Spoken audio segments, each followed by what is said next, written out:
Assalamualaikum warahmatullahi wabarakatuh. Bismillahirrahmanirrahim. Alhamdulillah alladzi arsala rasulahu bil huda wa dinil haqq liyudhhirahu 'ala ad-din kullihi wa kafa billahi shahida. Ashhadu an la ilaha illallah wa ashhadu anna Muhammadar Rasulullah. Allahumma وصلي وسلم على سيدنا وحبيبنا وشفيعنا محمد وعلى آله وأصحابه أجمعين أما بعد. Kaum muslimin dan muslimat yang dirahmati Allah Subhanahu wa taala. Para pemirsa yang berbahagia. Di siang yang cerah ini di bulan suci Ramadan yang penuh berkah. Marilah kita bertafakur dan bertadabbur tentang hakikat hidup kita sebagai manusia. Marilah kita lalui ayat-ayat Allah Subhanahu wa taala, baik ayat-ayat kauniyah dan terutama melalui ayat-ayat qauliyah yang termaktub di dalam Al-Qur'an Al-Karim. Kita merenungkan dan bertadabbur tentang tujuan hidup kita sebagai seorang muslim. Menurut Al-Qur'an, tugas pokok dan fungsi utama manusia dalam hidup ini ada dua. Pertama, manusia sebagai Abdullah, dan yang kedua, manusia sebagai Khalifatullah. Sebagai Abdullah, manusia bertugas mengabdi kepada Allah Subhanahu wa taala. Sebagaimana dijelaskan oleh Allah dalam surah Az-Zariyat ayat 56. A'udzu billahi minasyaitonir rajim. وَمَا خَلَقْتُ الْجِنَّ وَالْإِنسَ إِلَّا لِيَعْبُدُونِ. Dan tidaklah aku menciptakan jin dan manusia kecuali untuk menyembahku. Sebagai Khalifatullah, manusia bertugas untuk mengelola dan memakmurkan bumi.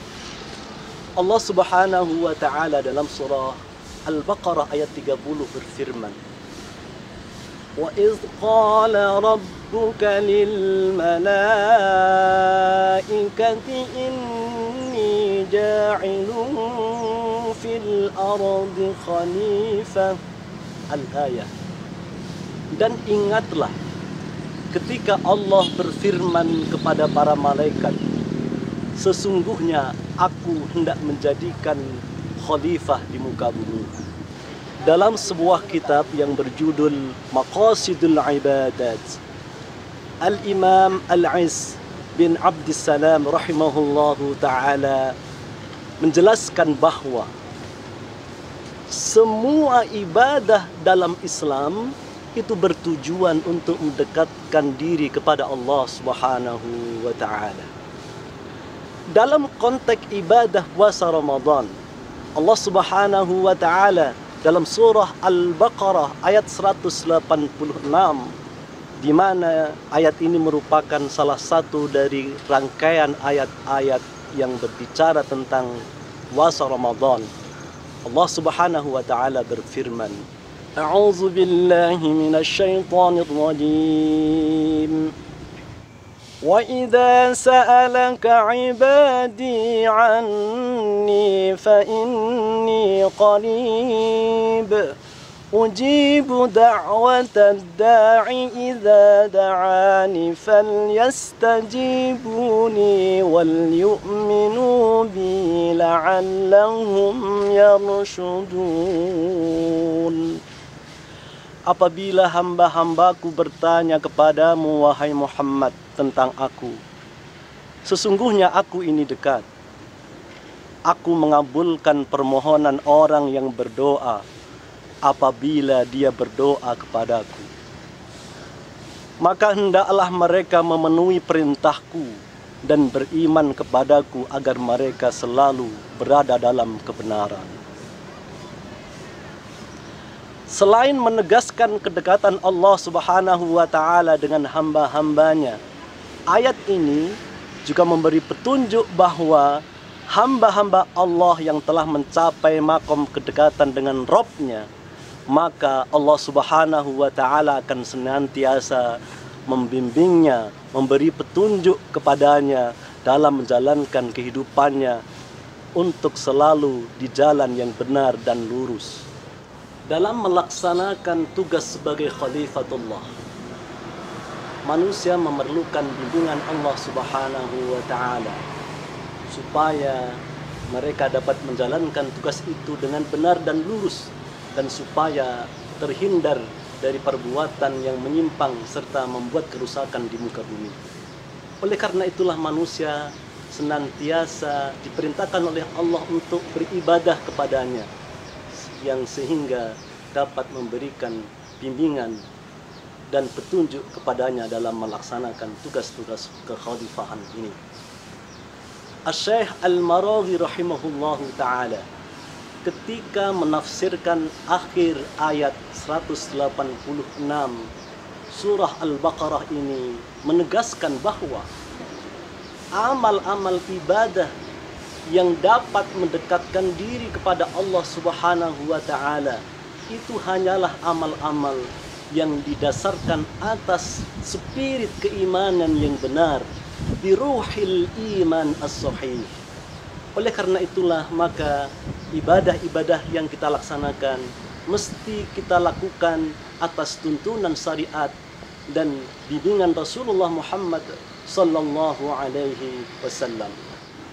Selaras dengan itu, dalam konteks pelaksanaan tugas-tugas kekhalifahan manusia di muka bumi, Allah Subhanahu wa Ta'ala mewasiatkan kepada Nabi Daud alaihissalam ketika beliau diberi mandat oleh Allah untuk menjadi khalifah di muka bumi. Allah berfirman dalam surah Shad ayat 26, A'udzu billahi minasyaitonir rajim. Ya Daud, inna ja'alnaka khalifatan fil ard فاحكم بين الناس بالحق ولا تتبع الهوى فيضلك عن سبيل الله إن الذين يضلون عن سبيل الله لهم عذاب شديد بما نسوا يوم الحساب. Allah Subhanahu wa Ta'ala berfirman, wahai Daud, sesungguhnya kami menjadikanmu khalifah di muka bumi, maka berilah keputusan di antara manusia dengan hak, dan janganlah mengikuti hawa nafsu, karena akan menyesatkanmu dari jalan Allah. Sesungguhnya orang-orang yang sesat dari jalan Allah akan mendapat azab yang sangat berat karena mereka melupakan hari perhitungan. Ketika memberi syarah ayat ini, Al-Imam Ibnu Katsir rahimahullahu ta'ala berkata, ayat ini adalah sebuah wasiat yang penting dari Allah Subhanahu wa Ta'ala kepada para penguasa, kepada para pemimpin, untuk membuat keputusan bagi manusia yang dipimpinnya dengan benar, dengan hak. Dan jika tidak demikian, maka azab Allah Subhanahu wa Ta'ala yang sangat pedih menanti mereka di hari perhitungan dan hari pembalasan. Melalui ibadah Ramadan pada tahun ini, kita berharap kepada Allah Subhanahu wa Ta'ala untuk senantiasa membimbing kita menuju jalan kebenaran, terutama dalam melaksanakan tugas-tugas kita sebagai profesional di tempat kita masing-masing, yang merupakan perwujudan dari pelaksanaan tugas Khalifatullahi fil ardi. Dengan demikian, ibadah kita akan dapat berkontribusi yang positif terhadap peningkatan kualitas profesional kita di lembaga tempat kita bekerja. Demikian, terima kasih atas segala perhatian dan mohon maaf atas segala kekhilafan. Wallahul muwaffiq ila aqwamit thariq. Wassalamualaikum warahmatullahi wabarakatuh.